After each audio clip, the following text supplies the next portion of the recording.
A ideia da submodalidade na PNL funciona mais ou menos assim. Eu tenho meus sentidos. E Richard Bandler e John Grinder vão falar que meus sentidos são as minhas modalidades sensoriais. E eu crio cenas, representações da minha vida a partir das minhas modalidades sensoriais. Isso faz sentido, né?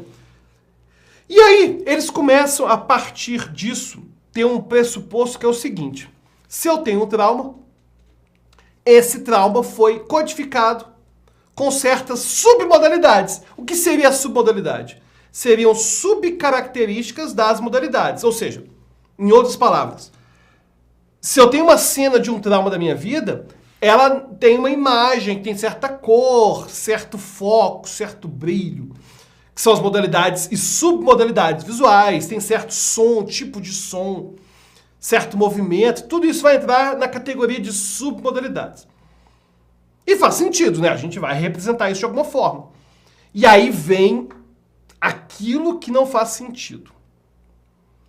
Richard Bandler e John Grinder vão falar que a troca de submodalidades de um trauma vai mudar minha relação emocional com o trauma. Isso não faz sentido nenhum. Ou seja, se eu penso num trauma, identifico quais são as submodalidades, quais são as cores, movimento, e simplesmente altero as submodalidades e faço a cena ir para frente ou para trás, como na cura rápida de fobia, isso não vai fazer eu mudar a minha percepção com o evento.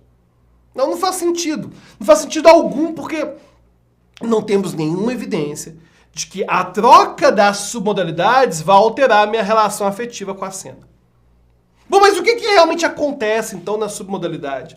E será que tem alguma forma de entender as submodalidades da PNL de uma forma científica? Tem sim. Na verdade, a submodalidade ela acaba funcionando porque é uma técnica expositiva. Então, se eu tenho uma cena minha traumática, e eu revivencio aquela cena, fazendo alterações de cores, colocando ela mais distante, eu estou fazendo um processo de me acostumar, me habituar-se, dessensibilizar.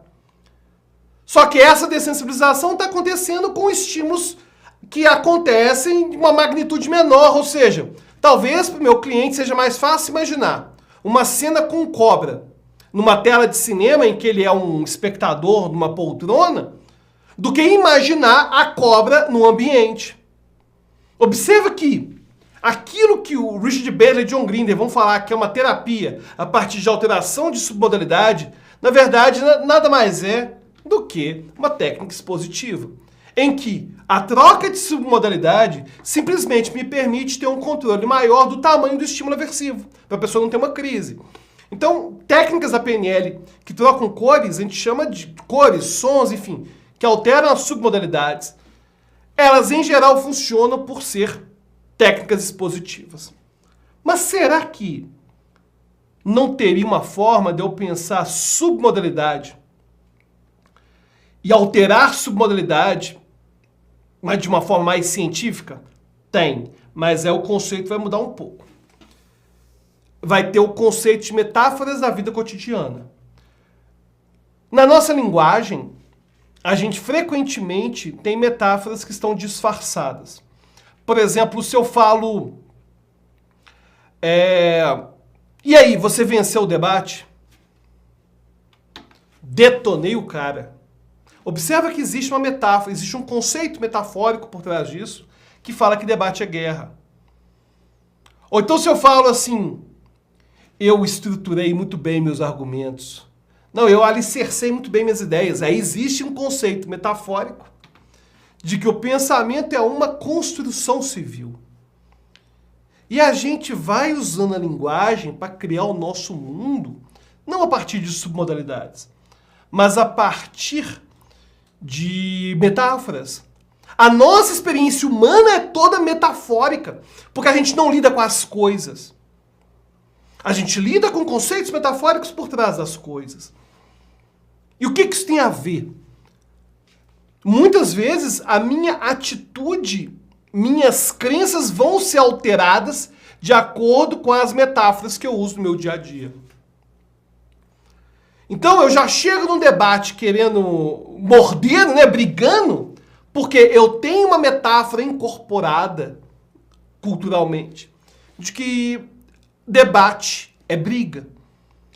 Identificar a metáfora do cliente, a metáfora da vida cotidiana, identificar elementos da chamada cognição incorporada, ou embodied cognition, aí isso é relevante. Aí vira papo de gente grande, né? Então, em geral, se eu penso em submodalidade como troca de cores de cenas antigas, isso realmente não faz sentido. Ou ao menos não faz sentido em termos de representação interna. Entenda, essa ideia da representação interna, que a fobia tem a ver com uma representação interna, contra... Cara, isso é uma bobagem! Bobagem! É um pensamento muito besta, esse pensamento da representação interna. Mas as técnicas que envolvem trocas de submodalidade, elas funcionam porque são técnicas positivas em que você tem controle de magnitude de estímulo. Mas se você quiser um conceito mais científico e que vai se conectar na linguística, principalmente, com a ideia de submodalidade, aí vai ser o conceito de cognição incorporada. Ou seja, na verdade, a minha cognição não está só no cérebro. Ela está também no meu corpo. Ela também está na cultura. Porque no momento que eu tenho as minhas metáforas que eu uso no meu dia a dia, elas alteram as minhas decisões. Então a minha cognição não está só no cérebro. Ela também é incorporada culturalmente. Ela é incorporada... Meu corpo também tem. Eu falo, nossa, a temperatura... Se eu estiver nervoso, eu falo, nossa, fulano é esquentado. É porque o nosso corpo aumenta a temperatura quando a gente está com raiva. Então eu posso pensar em metáforas da vida cotidiana como um conceito que vai se aproximar um pouquinho da submodalidade. Só que aí a ideia não vai ser alterar essas metáforas, e sim resgatá-las e trazer para o cliente, de uma forma a eles perceberem essas metáforas.